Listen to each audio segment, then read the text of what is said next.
Hello and welcome. My name is Nelisa and we are bringing this live to you from the 2018 AfricaCom exhibition. And right next to me, I have Johan from Simfony. Could you kindly introduce yourself, tell me what you do and what the company is all about? Sure, thanks a lot. So my name is Joachim de Wild. I'm CEO of the company Simfony. And what we do is we deliver immediate IoT infrastructure. And we do that to service providers, but predominantly operators, large MVNOs, MNOs, who are looking for a solution to offer to their customers in the IoT space. So we have the full platform to actually do that. I believe this is your first time exhibiting at AfricaCom. Can you tell me briefly how the experience has been and if you will be coming back next year? It's been really good so far. It's a really interesting congress for us. We've met a lot of operators who are looking into the IoT space, and they really think they should go to their enterprise customers and offer them all sorts of IoT services. And that's exactly our aim, right? To talk to those guys and explain them that they don't have to wait for their own development to happen. They can take our platform and we can white label it for them so they can go into the market straight away. And that seems to be a really right fit with the market here. So yeah, it was very good, very good. For first timers, I'm actually surprised that you are already nominated for an award. Can you briefly tell us about that? Yeah, really proud of that.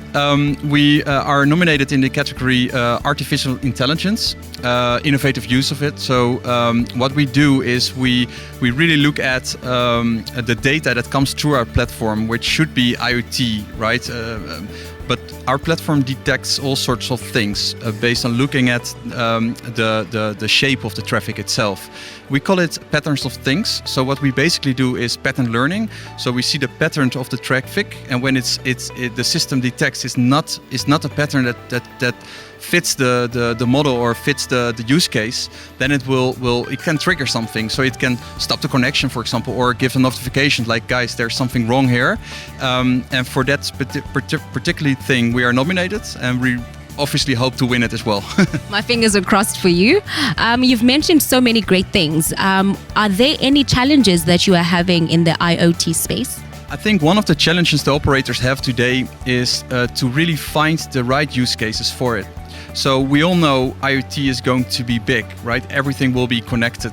And in Africa, we hear a lot about agriculture, that's going to be one of the big verticals, but still it's not clear what are the right applications and the right focus areas and which verticals actually are the ones to go after. And that's why we don't only offer the infrastructure now, we come with some consultancy work here as well, so we can help them in 15 days time to really find the right vertical and find the right proposition and come up with a proof of concept so they can go in the market and really see how they can get traction, and from there they can grow into the IoT space. So I think that's the main challenge the operators have today, like really defining the right verticals. I'm talking about Africa. I understand that your company is Europe-based and you're doing some business with the American continent as well. Are there any plans on expanding into Africa? Yeah, certainly. The plans are there.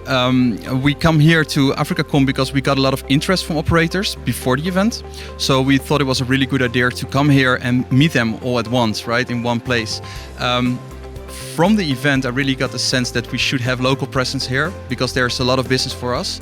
So it's a next step to have local presence here as well.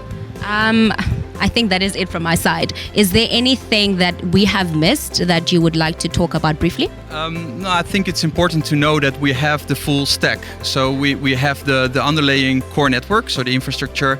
On top of that, all the supporting layers. And on top of that, the portal which the operators can give to their customers. So they have within a week's time or whatever, they can go into the space and win the bids that are currently on the table already. And that's why we emphasize on the immediate part, immediate IT infrastructure. So other than that, no, I think we've covered most of it. Thanks. Okay, last one. In terms of pricing, I'm sure a lot of people would be interested in getting this. How does the pricing work? Again, it really depends on the use case, but we have a grow as you go model. So pay-as-you-grow model, I should say. So it's basically a model where we really help the operators to go into the IoT space without spending loads of cash and capex. But in time, when it grows bigger and bigger, we'd like to grow with our partners and with the operators. So we are very flexible there. I think much more flexible than others. The other thing we can do is grow on the technology side of the thing. So we can offer it as a platform, as a service kind of approach, white label solution out of the cloud, but with a promise to grow into an on-premise solution which they can own and where they can develop on themselves in the future as well. And that's really key if you compare us to others platforms in the market. That's exactly the reason why operators love to work with us. Johan, thank you so much and all the best for tonight. This is it for us, from us today. We're reporting from AfricaCom 2018, that is Cape Town, South Africa.